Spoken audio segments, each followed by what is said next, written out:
Olá, estudante! Bem-vindo a mais uma aula no Se Liga na Educação. Eu sou Ziza, sua professora de Geografia. Conosco nós teremos o intérprete de Libras, o Daniel Costa. Olá, Daniel! Tudo bem? Muito bem, então. Vamos lá. Na aula de hoje, para o 7º ano, nós vamos falar sobre a distribuição da população brasileira.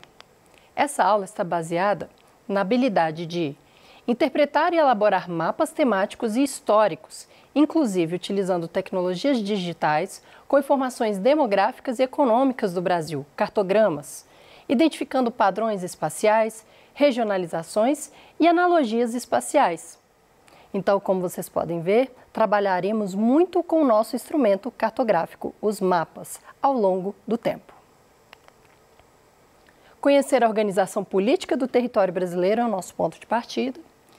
Vamos também interpretar e comparar mapas do Brasil do século XX, ou seja, de 1900 e poucos até 2000 e até a atualidade.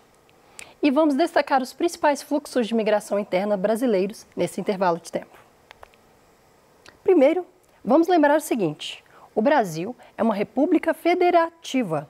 O que isso quer dizer? República, estamos falando de um regime democrático representado por pessoas, e federativa, pois nós somos um Estado federado. Então, ao invés de existir províncias, nós temos divisões de estados que existem algum tipo de autonomia que respondem pela União. O território, então, é composto por 27 unidades da federação, que a gente chama formalmente como os estados. Somos do estado de Minas Gerais, certo? E dentro desses 26 estados, nós destacamos também o fato de Minas Gerais é um estado e o Distrito Federal é uma unidade da federação. Um detalhe muito importante que chama atenção, mas por uma questão mais de lei, porque pensa o seguinte: se o Distrito Federal abriga a nossa capital, ele tem que ter uma condição federal diferenciada. Porque, vamos dizer, por exemplo, se Brasília, quando foi planejada para ser a capital do Brasil, pertencesse ao estado de Goiás, Goiás teria diante de todos os outros estados, teria maior importância. Então, com isso, a economia de Goiás teria mais privilégios pelo fluxo maior por ser capital, seria mais favorecido pelas estruturas políticas e também a infraestrutura dessa cidade. Então, ao dividir o Distrito Federal, nós temos essa diferenciação. O país Estados Unidos também tem o seu Distrito Federal, que fica em Washington, né, a capital. Então, além disso, né, todos os estados eles são divididos em municípios.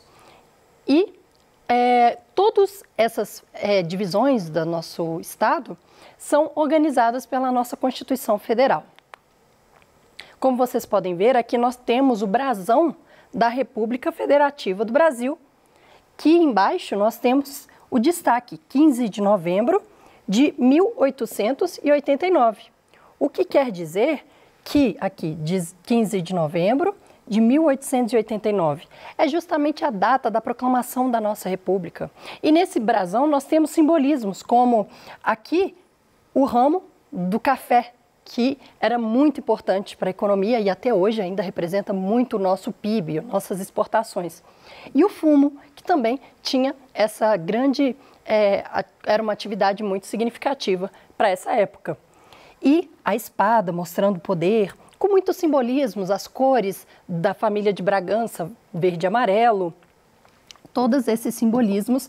E este símbolo, ele está presente na maior parte das nossas instituições, obrigatoriamente nas instituições que são federais, nas instituições que envolvem a segurança pública e também, por exemplo, diplomas podem ter esse brasão, simbolismos importantes para nós. E que às vezes a gente nem percebe, né? Que é diferente da bandeira, que também é outro símbolo do nosso país. Em nossa Constituição são delimitadas as competências dos poderes. No caso, o governo central é representado pelo federal. Também uma outra denominação para esse poder federal, quando a gente fala no jornal a União, estamos falando também dessa competência federal. O governo de cada unidade da federação podem ser os estados ou o Distrito Federal, como já mencionamos anteriormente. E o governo de cada município, o poder municipal. Então, se a gente for pensar o poder executivo, são representados em cada unidade o poder federal, o presidente, o poder estadual, o governador do estado ou do Distrito Federal. E no municipal nós temos os prefeitos. E o poder legislativo? Vamos pensar do pequenininho. Junto com o prefeito, no poder municipal, no sentido legislativo, nós temos os vereadores, que propõem leis. No governo estadual, nós temos os deputados estaduais, né, que nós temos aqui na nossa Assembleia Legislativa de Minas Gerais, os nossos deputados estaduais. E lá no Poder Central Federal, nós temos os deputados federais e os senadores. Legal? E além disso, nós temos o poder jurídico, que não é uma questão de eleição, mas sim uma questão de posicionamento, de carreira desses profissionais do direito. Temos, e muito importante a gente mencionar, o simbolismo do brasão da nossa República Federativa do Brasil. Como vocês podem ver, estamos destacando a data do dia 15 de novembro de 1889, que é o dia da proclamação da nossa República. E também eles têm os ramos de café e o ramo de fumo, que eram atividades econômicas muito importantes para aquela época. E nós temos até hoje o café bastante significativo, não é mesmo? E as cores de verde e amarelo, em referência ao brasão da família de Bragança, e também o Cruzeiro do Sul, que representa a nossa constelação aqui no Hemisfério Sul, com todos os estados, as 27 estrelas. E a espada representando o poder, né? Muito interessante esse simbolismo, muito presente em instituições de segurança, instituições oficiais federais, estaduais, municipais e documentos. Muito bacana esses simbolismos, né? Para além da nossa bandeira. Então vejamos, o Brasil, esse nosso território, como nós estamos vendo agora, ele é resultado de uma ocupação dessa população que, ao longo do tempo, foi ocupando e buscando os recursos e os meios para se desenvolver. Então, a seguir, vou propor para vocês uma sequência de mapas da década de 1990, repara bem, estamos falando de ordem decrescente, da década de 90 a 1940. Veremos a evolução da divisão dos estados e das organizações regionais. Então, os 27 estados, unidades federais que nós temos hoje em dia, são resultado, então, de uma evolução. Será que você consegue identificar a diferença entre os mapas desde a década de 90 comparado aos seguintes? Então, fica atento aos detalhes, como se fosse um jogo de 7 erros. Primeiro, então, estamos vendo como nós conhecemos, que foi determinado com a nossa Constituição de 1988 e, na década de 90, essa era a nossa formação, como conhecemos. Norte, Nordeste, Centro-Oeste, Sudeste, Sul e os estados. Além disso, na década de 70, aqui já temos uma diferença. Será que vocês conseguem ver? Aqui, olha só, o estado de Tocantins e Goiás era um só. Era o estado de Goiás. E olha só o estado do Mato Grosso. Não tinha o Mato Grosso do Sul, né? Vamos para mais detalhes na década de 50. Percebemos também que a região sudeste chama-se leste. Não tem São Paulo. Inclui Bahia e Alagoas. E São Paulo vai fazer parte da região sul.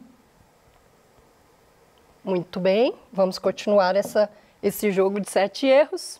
E aqui na década de 1945, vemos Nordeste Ocidental, Nordeste Oriental, Leste Setentrional, Leste Meridional. Temos territórios que eram verdadeiros pontos de conflito com a fronteira com a Argentina, com o Paraguai, que é o território de Ponta Porã, território do Iguaçu. território do Guaporé era o nome dado à região de Rondônia. O Amapá estava sendo criado ali, né? E o território de Rio Branco também estava sendo diferenciado.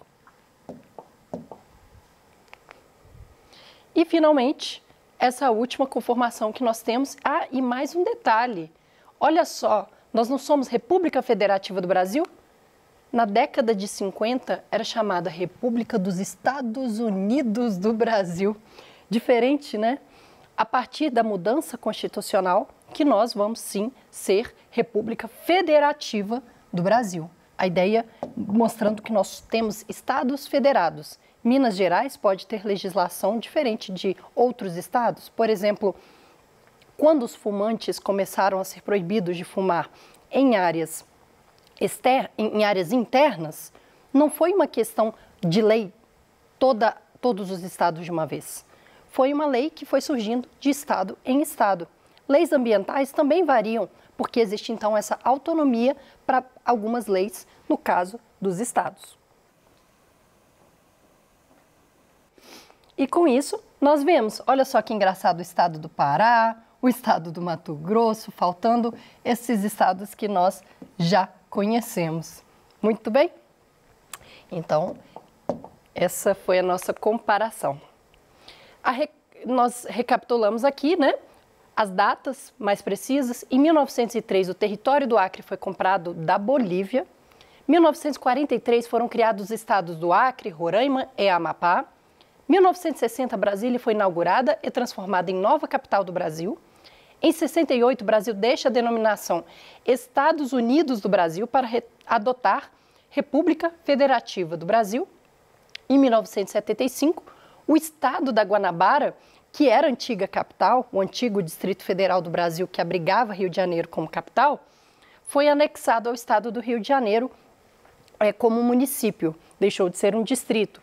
Em 79, Mato Grosso foi desmembrado em Mato Grosso do Sul e Mato Grosso. Em 88, Tocantins desmembra-se de Goiás, chegando à divisão que nós conhecemos. Agora vamos pensar a distribuição da nossa população. Como vocês podem ver, ao longo da história do nosso território, os portugueses não chegaram pelo oceano, então a proximidade do litoral sempre foi um fator muito determinante para sempre ser uma região mais povoada. Outra questão foi a demanda não, a oferta de atividades econômicas que começaram na região Nordeste e depois, com a mineração e com a urbanização, a região Sudeste e Sul vão ser mais dominantes economicamente e que reflete até hoje na tendência econômica do nosso país. Existem conceitos geográficos como, por exemplo, arquipélago demográfico, ou seja, são como se fossem ilhas. Só na região das grandes cidades, que são principalmente as capitais, que nós vemos maior concentração populacional, certo? E houveram, ao longo do tempo, estratégias para tentar levar mais pessoas para essas regiões com vazios demográficos.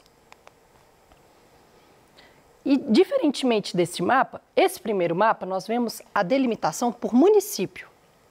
Aqui, nós vemos pontualmente cada cidade, qual é a concentração dessa população por 1000. Mais uma atividade, então, para pensarmos juntos. Por que as populações tendem a se concentrar mais no litoral e nas regiões Sudeste e Sul? Seria por um fator climático? Climático, acho que não dá para ser, porque nós temos de norte a sul, zona equatorial, zona tropical, subtropical e um clima tropical úmido. Então, é muito variado. Então, por que ao longo do litoral de Sudeste, principalmente na região Sudeste e Sul, como nós falamos, o fator socioeconômico, né? O fator histórico também pode ser uma opção, pois nós estamos falando desse desenvolvimento da população. E militar diretamente não está relacionado com esse fator. Mas se nós vermos a história, o fator militar ele vai estar relacionado com o povoamento nas regiões Norte e Centro-Oeste, tá bom? Muito bem. Existe, então, esse índice, né, esse dado estatístico do Produto Interno Bruto, a sigla PIB, por estado. Então, como podemos ver aqui nesse círculo, Minas Gerais tem predominância nas atividades de serviços. A atividade industrial também tem o seu peso nessas nossas riquezas e a agropecuária também. Isso pensando na totalidade, os serviços, também nós envolvemos o comércio, é o que mais tem movido a economia dos municípios de maneira geral. Mas no sentido da nossa exportação, nós destacamos que todos os estados, principalmente a região centro-oeste, sul e sudeste, nós temos a agropecuária, em função do agronegócio, que é pago em moeda estrangeira, seja euro, seja dólar. E como vocês podem ver, quanto maior o círculo, maior é a riqueza, passando de quase 2 milhões de reais por ano, certo? Enquanto Minas Gerais está aqui na casa dos 519.326, isso na unidade por milhão. Comparado a São Paulo, é bem menor, mas é importante para o nosso país. E confirma aquela ideia de que quanto mais povoado, mais possibilidade de obtenção de riqueza. Vejam só a região sul, sudeste e nordeste, por exemplo. E aqui nós temos a ideia das migrações. Aqui nós temos a ilustração que são os candangos, o símbolo de Brasília, que são essa estátua de duas pessoas, olha só, duas pessoas que estão abraçadas com as suas lanças, né? Eles também são chamados os guerreiros. Esses guerreiros, eles são mencionados na história como as pessoas que construíram a nossa capital. Então, principalmente, a migração de nordestinos para o estado de Goiás na década de 50 para finalmente construir Brasília. Além disso, outras migrações internas que aconteceram no Brasil, destacamos as migrações paulistas para a região norte, como Roraima, Rondônia e Mato Grosso do Sul na década de 70.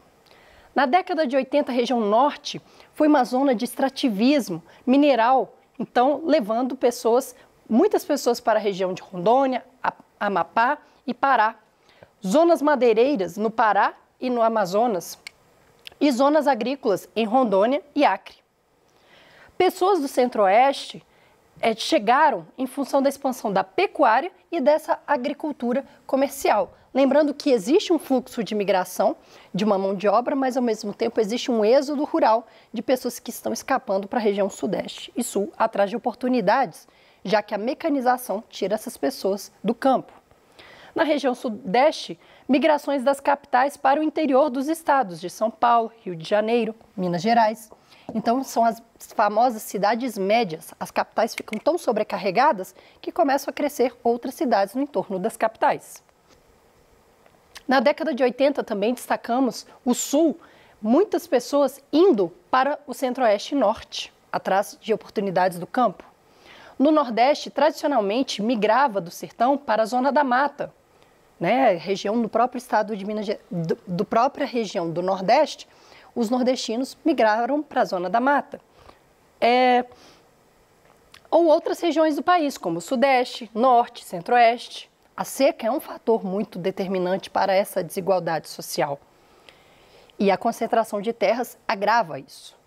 Hoje ocorre a atração de retorno devido aos incentivos fiscais dos estados às empresas de fora, mão de obra barata e turismo. Então, nesses mapas, vocês podem perceber esses fluxos mencionados no texto, até mais interessante para a gente ver. Vocês podem acessar essa aula no site Estude em Casa. E você pode utilizar esse mapa para você fazer o seu resumo. Eu sou a professora Ziza, eu agradeço a sua companhia e até a próxima!